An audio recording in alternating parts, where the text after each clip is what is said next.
The significance of Rizvan for Baha'is and ultimately for all the world cannot be overstated. In 1844, the Bab had arisen to proclaim the coming of a great messenger from God, the promised one of all religions. During this brief 16 ministry, which culminated in his public execution on July 9, 1850, the Bab called the people of Persia to purify themselves in preparation for the arrival of He whom God shall make manifest. Meanwhile, Baha'u'llah, then one of the Bab's foremost followers, was imprisoned in 1853 on false charges. While in prison, he experienced a revelation from God in which he learned that he was to be that promised one. He wrote,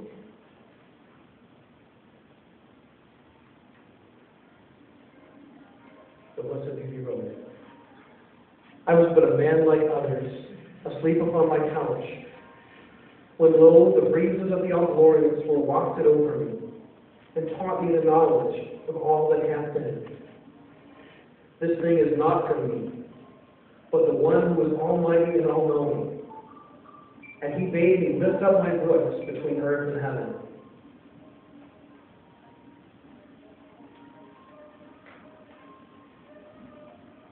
Still, and when he is released from prison a few months later, he told no one of his experience.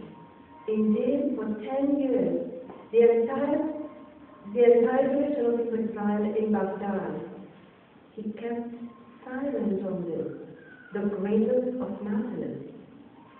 Despite his silence, his character, wisdom, and deep spiritual insight affected all who came in contact with him. And his growing influence prompted the authorities to seek to move him to another place. Baghdad was an important crossroads at that time, and it was feared that this new religion might be spread far and wide if he were permitted to stay there, coming into contact with travelers from all quarters. So, arrangements were therefore made to transfer Baha'u'llah and his party to Constantinople. Baha'u'llah himself wrote,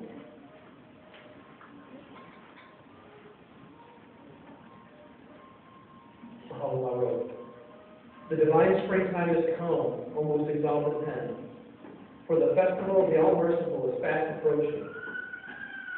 Bestir thyself and magnify before the entire creation the name of God and celebrate his praise, in such wise that all created things may be regenerated and made new. Speak and hold not thy peace. The day star of blissfulness shineth above the horizon of our name, the blissful.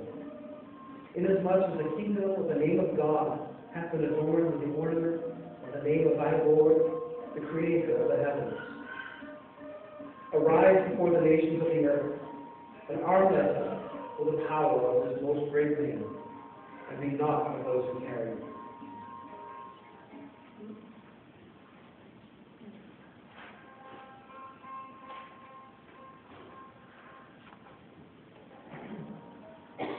Methinks that thou hast halted and movest not upon thy pathway. Could the brightness of the divine countenance have bewildered thee, or the idle talk of the froward fill thee with grief and paralyze thy movement?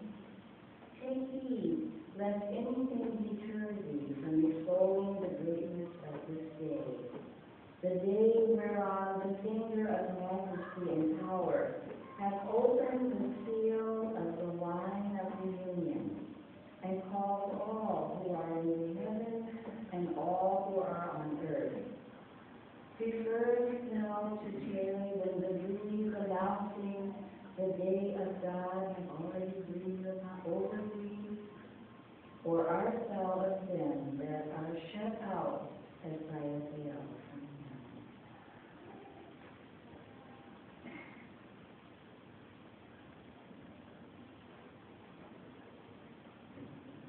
The whole declaration that he was the prophet heralded by the bar was not made public for over 1 year. Baha'u'llah made the announcement to Abdul Wahab and 4 others, but told them to keep it a secret. On the eve of his departure, Baha'u'llah took up residence in the garden, which has since become known to Baha'is as the Garden of Rizvan. He spent 12 days there in preparation for the long journey ahead. Guests flowed into the garden, rich and poor, powerful and lowly, all paying respect to this great personage whose influence has touched them all. Sometime during the midst of the activities, Baha'u'llah declared to the gathered Baha'is that he was the promised one spoken of by the Bar.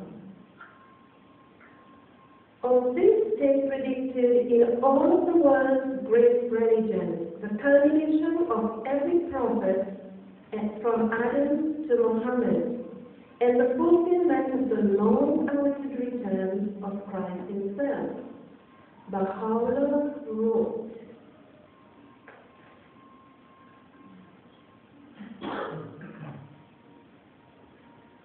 "This is the day whereon naught can be seen except the splendors of the light that shineth from the face of thy Lord, the gracious, the most bountiful. Verily, we have caused every soul to expire by virtue of our irresistible and all-subduing sovereignty. We have then called into being a new creation as a token of our grace unto men. I am verily the all-bountiful, the Ancient of Days. This is the day whereon the unseen world crieth out, Great is thy blessedness, O earth, for thou hast been made the footstool of thy God, and been chosen as the seat of his mighty throne. The realm of glory explaineth, would that my life could be sacrificed for thee. For he who is the beloved of the All-Merciful hath established his sovereignty upon thee, through the power of his name, and hath been promised unto all things, whether of the past or of the future. This is the day whereon every sweet-smelling thing hath derived its fragrance from the smell of my garment, a garment that hath shed its perfume upon the whole of creation. This is the day whereon the rushing waters of everlasting life have gushed out of the will of the All-Merciful. Haste ye with your hearts and souls, and quaff your fill, O concourse of the realms above."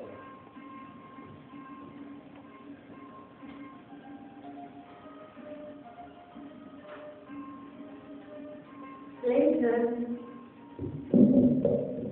the father did not just announce that he was the prophet. He also said that there would be no other prophet for 1,000 years.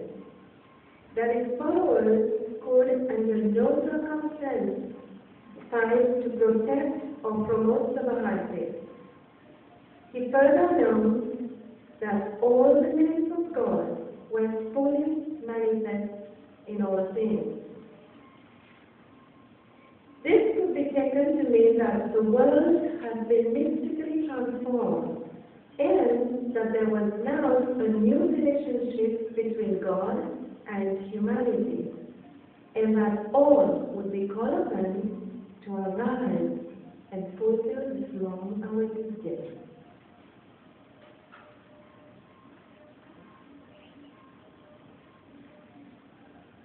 Arise and proclaim unto the entire creation the tidings that he who is the All-Merciful hath directed his steps towards the Rizwan and entered it. Guide then the people unto the garden of delight, which God hath made the throne of his paradise. We have chosen thee to be our most mighty trumpet, whose blast is to signalize the resurrection of all mankind. Say, this is the paradise on whose foliage the wine of utterance hath imprinted the testimony. He that was hidden from the eyes of men is revealed, girded with sovereignty and power. This is the paradise, the rustling of whose leaves proclaims, O ye that inhabit the heavens and the earth, there hath appeared what hath never previously appeared. He who from everlasting had concealed his face from the sight of creation is now come. From the whispering breeze that wafted amidst its branches, there cometh a cry. He who is the sovereign Lord of all is made manifest. The kingdom is God's. While from its streaming waters can be heard the murmur. All eyes are gladdened, for he whom none hath beheld, whose secret no one hath discovered, hath lifted the veil of glory and uncovered the countenance of beauty.